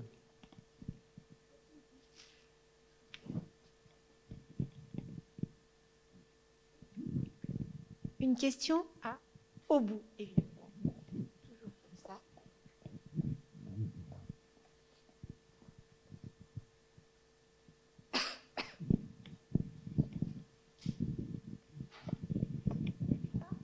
Merci. Bonsoir. Bonsoir, merci. Je voudrais profiter qu'il y a des élèves ici pour leur rappeler un peu les propos de Monsieur Braic, qui était venu ici il y a quelques années, et qui demandait justement aux jeunes étudiants de plancher sur la méthode pour récupérer les déchets dans l'espace. Si vous voulez, là, on se retrouve avec une multiplication d'envois. Mais donc, si vous voulez, si on ne limite pas, donc en plus, il y a un problème de législation. Est-ce qu'en plus, dans cette université, il y a du droit? Donc, est-ce qu'on ne pourra pas faire un travail là-dessus, sur une nouvelle législation à apporter pour éviter le libre envoi et donc pour éviter toute cette pollution dans l'espace? Et parce que, donc, dans ses propos, il disait qu'à la finale, on pourrait se retrouver avec des échecs d'études dus à des collisions, donc soit humaines, matérielles.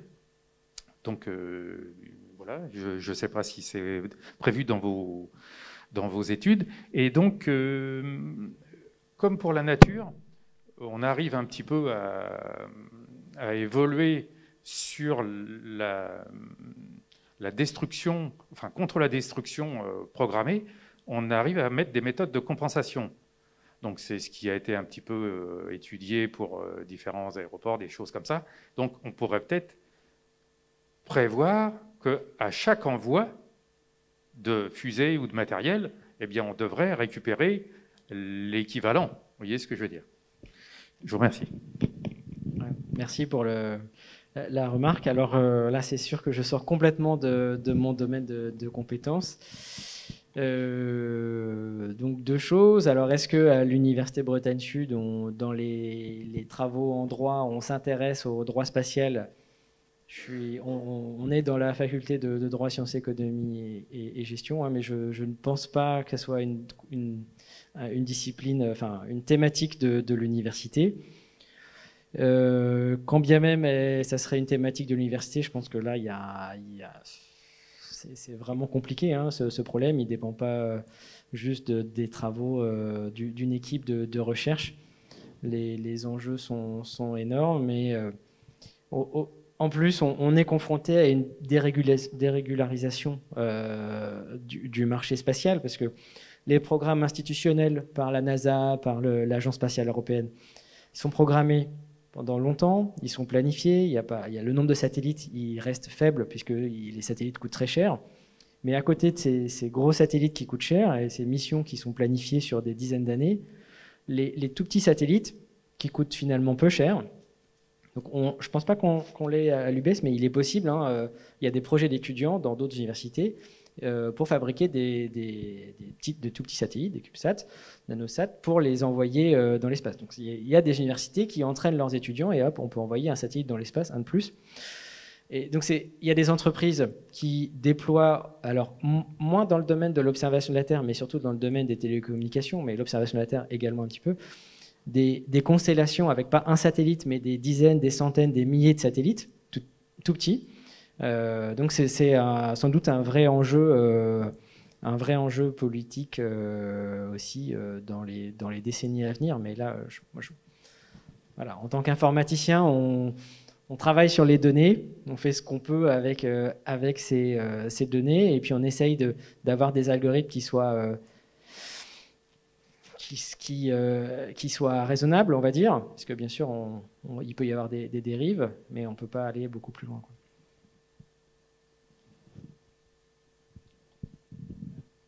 Une autre question? Je les ai achevés. On va récupérer les données nocturnes. Une autre? La détection des pollutions aquatiques. Est-ce que comment vous travaillez avec les couleurs pour les gaz? Pardon, j'ai pas entendu. Les pollutions. La détection des pollutions aquatiques. Si, tout à l'heure, vous en avez parlé pas longtemps.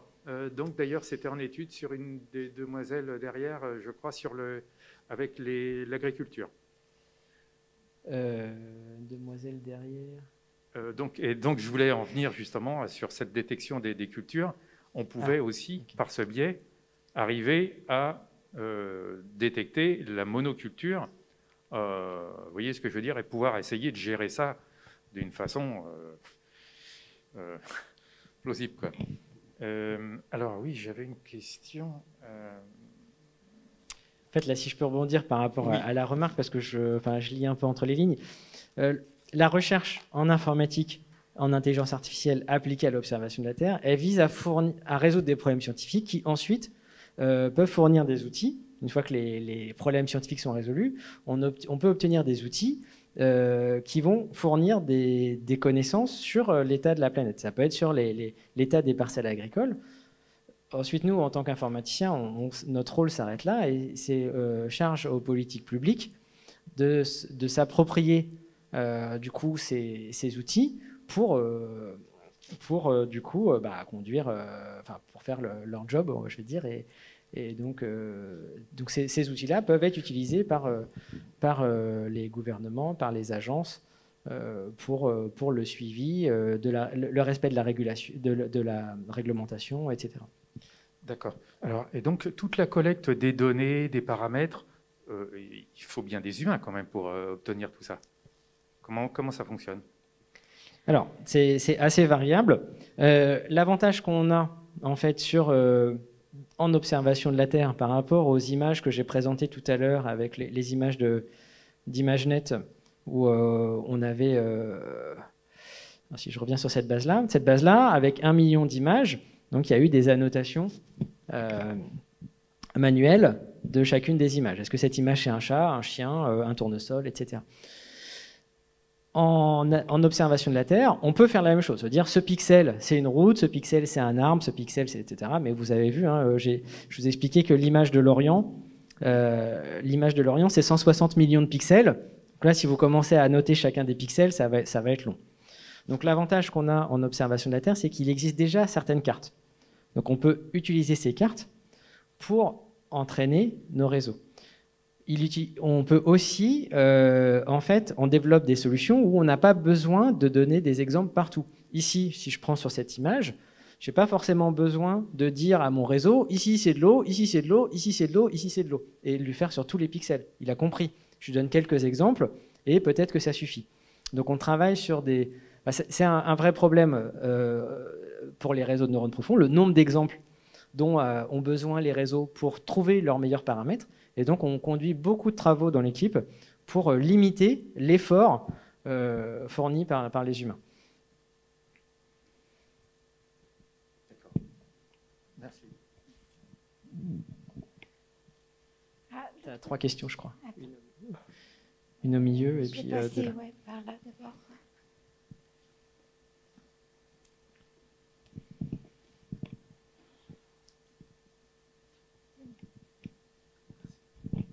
Bonsoir. Est-ce qu'il existe une limite éthique à l'usage des outils que vous produisez? Est-ce que dans vos équipes, vous mettez des conditions à l'usage de vos outils? Donc, dans les travaux qu'on mène, on n'a pas de rubrique éthique. On travaille généralement sur des problèmes qui sont posés. Ce qui nous intéresse le plus, c'est les problèmes, je dirais, méthodologiques. Donc, par exemple, comment être capable de classer quelque chose, de reconnaître quelque chose, étant donné peut-être peu d'exemples. Ensuite, l'application qui en est faite, elle dépend très fortement en fait du domaine. Néanmoins, en ce qui concerne l'analyse d'images satellites, il y a des travaux qui existent justement sur des questions éthiques et juridiques par rapport à la résolution des satellites et le respect de la vie privée, par exemple, parce qu'il y a des satellites, faut pas se faire d'illusions. Vous sortez, là, il fera peut-être nuit, donc ça sera peut-être plus difficile, et encore, vous sortez de l'université et le satellite va vous reconnaître. Aujourd'hui, c'est des choses qui sont accessibles, je pense, d'un point de vue défense. Dans le domaine du civil, c'est pas encore le cas, mais les progrès ne s'arrêtent pas, et donc c'est des choses qui vont arriver un jour. Et là, il y a des équipes en droit. Je sais qu'à Toulouse, je sais que notamment ils font ça, des équipes en droit qui s'intéressent à ces questions de vie privée par rapport à l'analyse d'images satellites. J'espère que j'ai répondu à la question. Oui, bonsoir. Vous faites un travail donc dans l'a posteriori, où vous avez une image et vous travaillez dessus, vous dérivez pour obtenir, pour reconnaître, voilà, pour classifier des objets. Et en fait, moi, je ne sais pas, je me demandais si en fait il était possible d'introduire la notion de temps en dehors du spatial, par exemple. Est-ce que vos images satellites, est-ce que vous en prenez plusieurs? Est-ce que sont corrélées en temps ou décorrélées? Je veux dire, par exemple, est-ce que vous prenez une séquence d'images satellitaires à telle heure, parce que je crois que le temps de passage satellite dépend.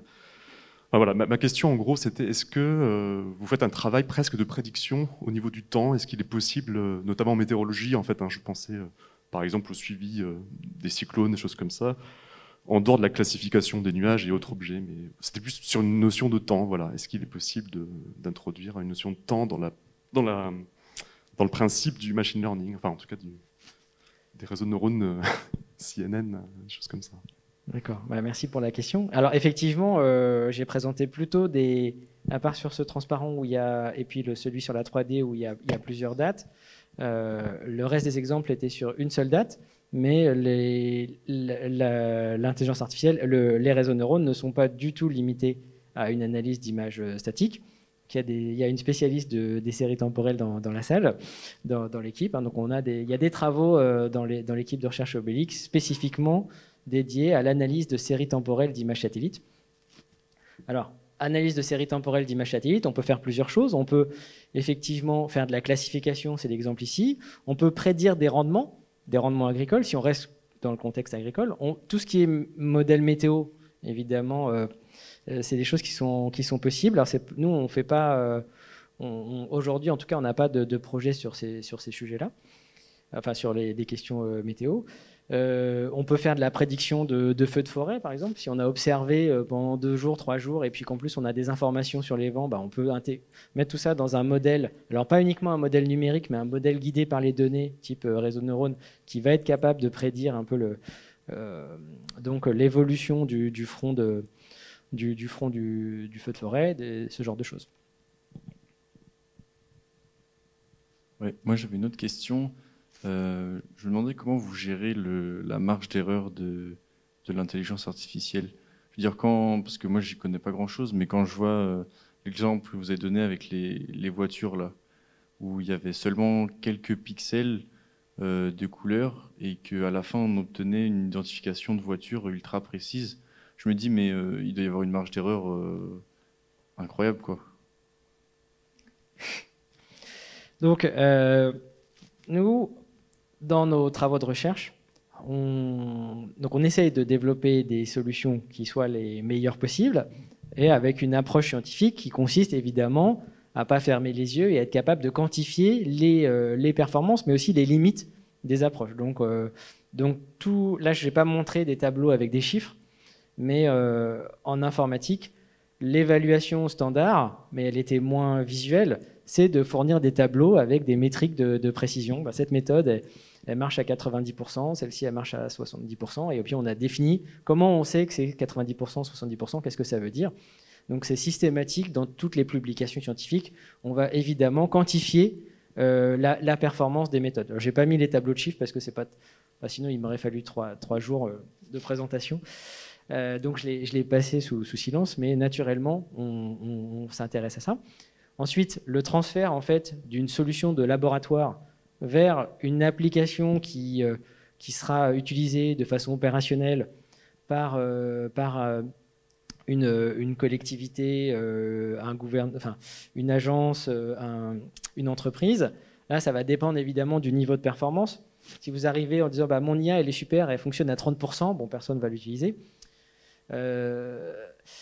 Si vous avez 80% ou 90%, voilà, là, ça peut quand même intéresser du monde, parce que même si ce n'est pas 100%, en réalité, ça vous permet quand même de faire des choses qu'aujourd'hui, on ne saurait pas faire.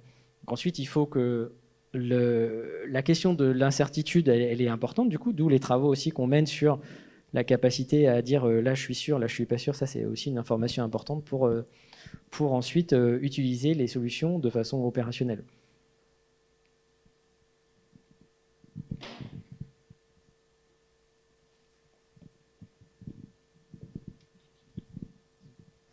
J'ai vu qu'à un moment vous utilisiez des modèles YOLO du coup pour agrémenter ce que vous avez fait et vos modèles. Est-ce que du coup vous utilisez dans des domaines d'application des modèles qui sont déjà pré-entraînés et du coup avec des moyens peut-être plus importants que ceux que vous avez à votre disposition?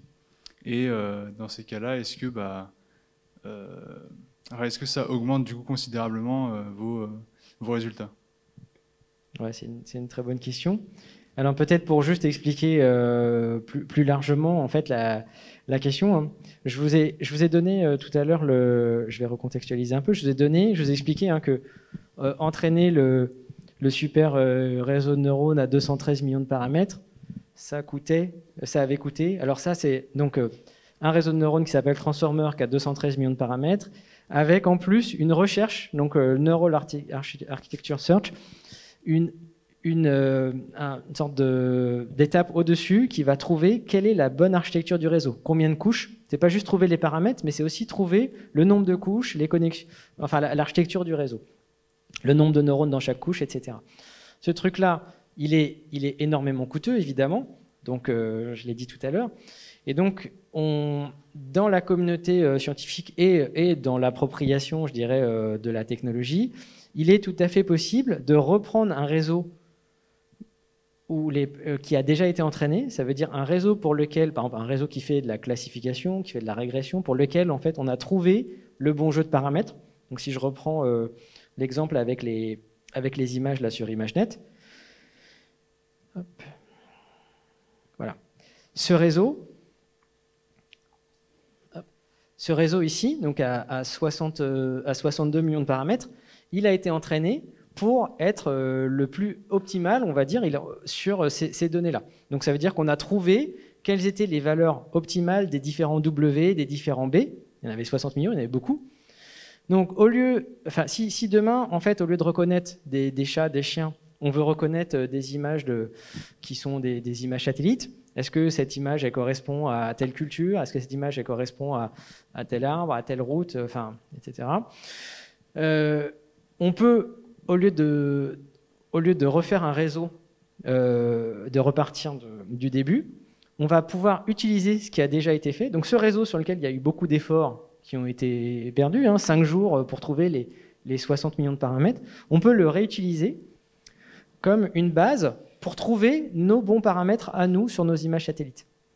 Donc ce qui va se passer, c'est que on va du coup utiliser ce réseau et tous les W qui existent dans le réseau, tous les paramètres, on va les modifier, non pas à partir des valeurs aléatoires qui auraient été utilisées au départ, mais à partir des valeurs qui ont été les meilleures pour le réseau, enfin pour la base d'images AlexNet. Donc ça permet de gagner beaucoup de temps, et donc ça permet aussi de diminuer l'empreinte carbone, etc. Donc du coup, c'est une opération de réutilisation de réseau et adaptation à des nouvelles données, c'est des choses qu'on fait. Ensuite, est-ce que ça fonctionne ou pas? Ça dépend des problèmes. Donc, typiquement, vous parliez de YOLO. Donc, YOLO, c'est un réseau qui fait c'est un nom de réseau qui fait de la détection d'objets. Donc, le réseau YOLO, typiquement, sur une image comme ça, il fonctionnerait très bien. Donc, si je veux entraîner un réseau pour trouver des véhicules, je donne des exemples de véhicules. Alors, il a été entraîné pas pour trouver des véhicules, mais je peux le réentraîner pour trouver les véhicules, et ça va à partir d'images satellites, et ça va fonctionner. Par contre, le réseau YOLO, sur cette image comme ça, il ne va pas marcher. Et du coup, là, par exemple, on a en fait ici, cette architecture-là, c'est inspiré de YOLO. Ça a été une modification pour être capable de détecter en particulier des objets qui font quelques pixels.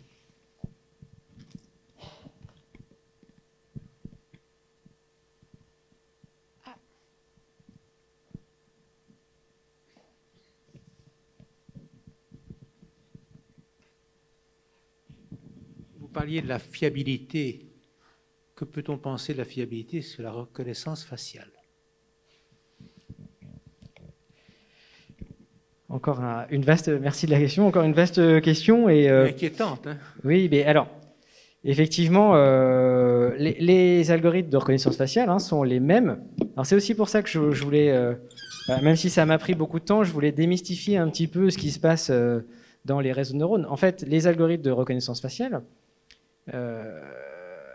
ils fonctionnent comme ça. Donc ça veut dire que aujourd'hui, les algorithmes qui peuvent être même déployés on va dire à l'échelle nationale pour certains pays qui hébergent les JO,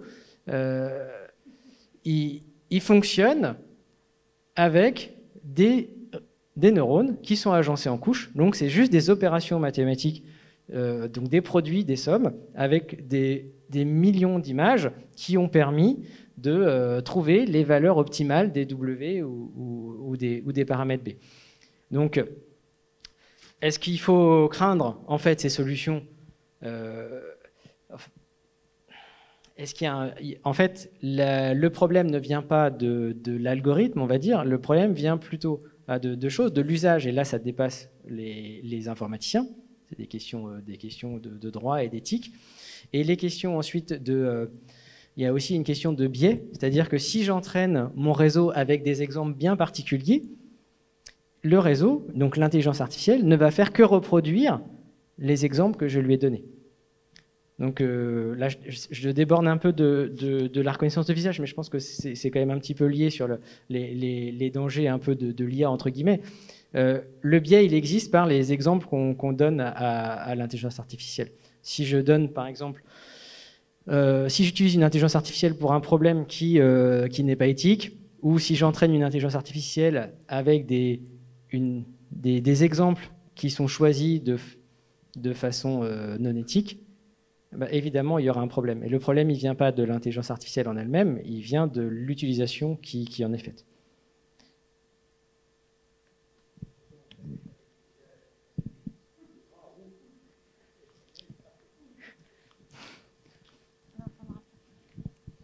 Dernière. Oui. D'accord. Est-ce que vous pourriez nous en dire plus sur OVH? Donc, c'est une entreprise française? Oui, donc OVH, en fait, OVH, c'est l'hébergeur, la principale société française d'hébergement, enfin, historiquement d'hébergement de sites web, et qui qui a pris aussi le virage de l'hébergement sur le cloud, donc qui propose en fait du stockage et des ressources de calcul, du coup localisées sur des serveurs en France. D'accord. Donc une petite information. Je suppose qu'il y a pas mal de gens qui reçoivent le magazine Reporter en numérique, et donc une petite information sur la volonté de M. Musk de multiplier les envois dans l'espace. Mais donc ce monsieur, en fait, il s'installe en France, mais sans trop préciser ses volontés. Donc il met des stations terrestres pour recevoir les émissions et envoyer les émissions sur ces milliers de satellites qui sont prévus d'ici les années 2025-30. Mais donc il y a des petits Français qui refusent les permis de construire, parce qu'en fait les permis de construire, ils n'étaient pas précis. Et donc même ce monsieur, si vous voulez, malgré ses milliards, il n'est pas capable de préciser sa volonté. Donc il faut quand même toujours ouvrir l'œil sur tous ces sujets. Voilà, merci.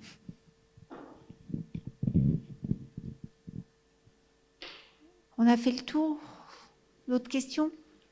Allez, Oli. Merci à tous. Merci, Sébastien.